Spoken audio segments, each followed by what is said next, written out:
सुबह का नाश्ता हो या फिर दोपहर का खाना या फिर डिनर टाइम, आज आप लोगों से शेयर करूंगी एक ऐसी मजेदार सी रेसिपी कि बस बनाते जाएं और खाते जाएं। बिस्मिल्लाहिर्रहमानिर्रहीम। अस्सलाम वालेकुम। खुश रहे, आबाद रहे, जहाँ भी रहे, हैप्पी रहे और हेल्दी रहे। आज आप लोगों से शेयर करूंगी मैं पोटैटो रैप की रेसिपी। बड़े ही टेस्टी बनते हैं, बनाना भी आसान है, तो रेसिपी को तो आप लोगों ने एंड तक देखना है। अच्छी लगे लाइक कर दें। तो चलो फिर एक टेस्टी सी रेसिपी बनाना स्टार्ट कर लेते हैं। तो मजेदार से ये पोटैटो रैप बनाने के लिए सबसे पहले तो मैं आटा गूंदूंगी। अगर तो आप लोगों के पास आटा गूंदा हुआ रखा है ना, तो ज्यादा अच्छी बात है, गंदम का आटा भी इस्तेमाल किया जा सकता है। मैंने लिया है 2 कप के बराबर मैदा। वजन में देखें तो 250 ग्राम है। इसमें डालेंगे 1 टीस्पून नमक और 2 टेबलस्पून के करीब कुकिंग ऑयल। मिक्स कर लेते हैं और थोड़ा थोड़ा पानी ऐड करते हुए बस हम लोगों ने नॉर्मल आटा गूंद कर तैयार कर लेना है। बेली रोटी चपाती पराठे की जैसा बनाते हैं ना, बिल्कुल वैसा ही। अच्छा, ये रेसिपी इतनी काम की है कि आप इसे बची हुई रोटी के साथ भी बना सकते हैं। बच्चों के लंच बॉक्स के लिए तो जबरदस्त और आइडियल रेसिपी है। बच्चे लंच बॉक्स फिनिश करके ही आएंगे इंशाल्लाह। बस ये आटा मैंने गूंद दिया है, आधे के सॉफ्ट सा गूंद कर तैयार किया है। अब इसे कवर लगाकर छोड़ दूंगी तकरीबन 15 से 20 मिनट के लिए, ताकि इसमें ज्यादा लचक आ जाए और ये अच्छा सॉफ्ट भी हो जाए। तो चलें जी, जब तक आटा हमारा आराम फरमा रहा है, हम मजेदार सा आलू का मसाला तैयार कर लेते हैं जिसकी हम फिलिंग बनाएंगे। तो यहाँ पर एक फ्राइंग पैन में डाल दिया है मैंने 3 से 4 टेबलस्पून कुकिंग ऑयल। 1 टीस्पून के करीब लहसुन का पेस्ट डालूंगी। आप लहसुन को चॉप करके भी डाल सकते हैं। साथ के साथ 2 हरी मिर्चें बारीक सा काट कर डाल दें। बच्चों के लिए बना रहे हैं तो वो हरी मिर्चों को स्किप भी कर सकते हैं।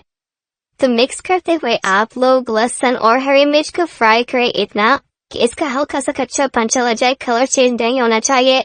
तभी मैं डालूंगी इसमें एक मीडियम साइज के प्याज, जिसे आप लोगों ने ऑमलेट कट में काट कर शामिल कर देना है। अब प्याज को भी कोई कलर नहीं देना, हल्का सा ही इसे सौते करेंगे और इसी स्टेज पर इसमें शामिल करेंगे कुछ सब्जियां। मैं डाल रही हूँ शिमला मिर्च तकरीबन 4 टेबलस्पून और 4 टेबलस्पून ही टमाटर शामिल करूंगी जिसके बीज मैंने रिमूव करनी है। टमाटर जो आप लोगों ने लेना है ना, थोड़ा सख्त ही लेना है। इसके अलावा 1 कप के बराबर से उबला हुआ चिकन यानी कि बॉयल एंड श्रेडेड चिकन भी शामिल करूंगी। चिकन ऑप्शनल है, डालना चाहे तो डालें, नहीं तो स्किप भी कर सकते हैं। इसके साथ ही कुछ मसाले डालेंगे। नमक डालूंगी मैं 1 टीस्पून। इसके अलावा जीरा पाउडर डलेगा 1 टीस्पून।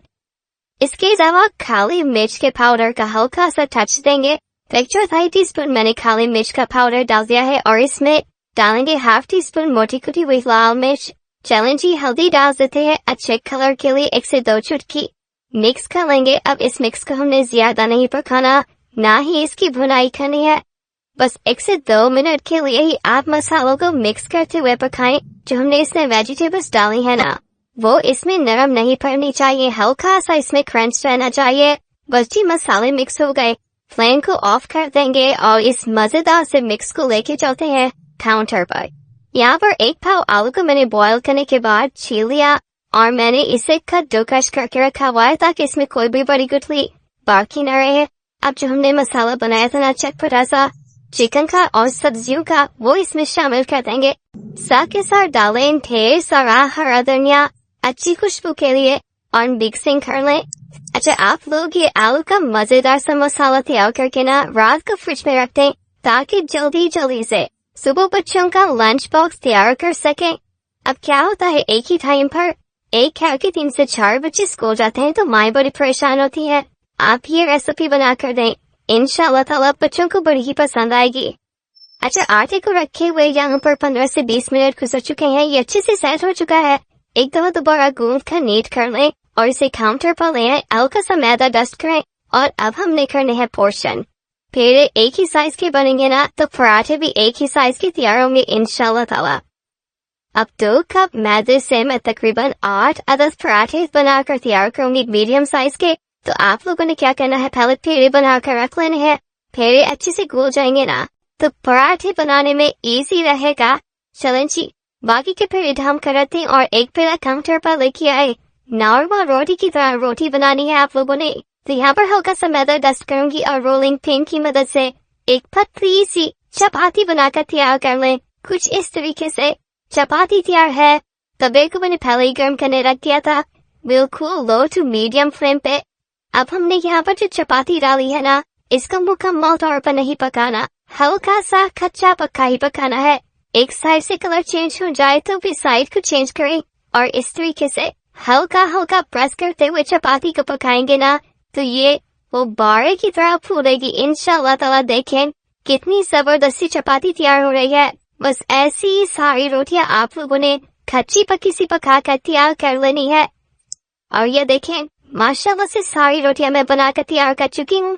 अब आ जाती है असेंबलिंग की बारी और इसी स्टेज पर वीडियो आप लोगों को अच्छी लग रही हो, वीडियो को लाइक कर दिया करें और चटपटे पकवान को सब्सक्राइब भी कर लें। आप सब लोगों का बेहद शुक्रिया। अब रोटी के सेंटर में मैंने एक कट लगा दिया है। एक साइड पे लगाएंगे केचप और दूसरी साइड पे मैं लगाने लगी हूँ मेयोनीज। आप चाहें तो यहाँ पर हरी चटनी का भी इस्तेमाल किया जा सकता है। चलें जी, रोटी पर ये चीजें फैला देंगे और अब हमने इस पर डालनी है मजेदार सी चटपटी आलू की फिलिंग। तो एक साइड पे लगाएं। देखें कुछ इस तरीके से आप लोगों ने आलू की फिलिंग को सेट कर लेना है। बस अब कुछ भी नहीं करना, हमने रोटी को रैप करना है। को रैप करने के बाद हम लगाएंगे इस पर चीज, जो कि बच्चों को बेहद पसंद होती है, तो मैं मोज़रेला चीज का इस्तेमाल कर रही हूँ। आप लोग चेडर चीज भी लगा सकते हैं। बस ये रोटी को रैप करते जाएं और इस तरीके से ट्रायंगल बना लें। इसलिए मैं आपको कह रही थी कि आप रात की बची हुई रोटी का भी इस्तेमाल कर सकते हैं। डिफरेंट शेप में बच्चों को लंच बॉक्स बनाकर देंगे ना, बच्चे बहुत ही शौक से खा लेंगे और बड़े भी एंजॉय करेंगे इंशाल्लाह ताला। तो देखिए एक बड़े से तवे पर डाला है मैंने तकरीबन आधा कप के बराबर कुकिंग ऑयल। अब हमने इन रैप को क्रिस्पी करना है और गोल्डन करना है। तो मीडियम टू लो फ्लेम पे आप ये सारे रैप लगा दें। एक ही दफा में आप 3 से 4 रैप आसानी से तैयार कर सकते हैं। जैसे ही दोनों साइडों से गोल्डन कलर आने लगे और चीज मेल्ट हो जाए, तो ये टेस्टी से पोटैटो रैप एकदम तैयार है ना। Tasty recipe. तो ये इतनी आसान और मजेदार सी रेसिपी है कि इसके सारे इंग्रेडिएंट्स आपको आपके किचन से ही मिल जाएंगे, क्योंकि आटा और आलू तो हर घर में मौजूद ही होते हैं।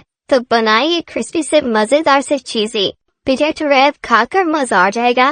रेसिपी बनाएं और अपना फीडबैक दें। आपके प्यारे से कमेंट्स का मुझे इंतजार रहेगा। अपना बहुत सारा ख्याल रखिएगा।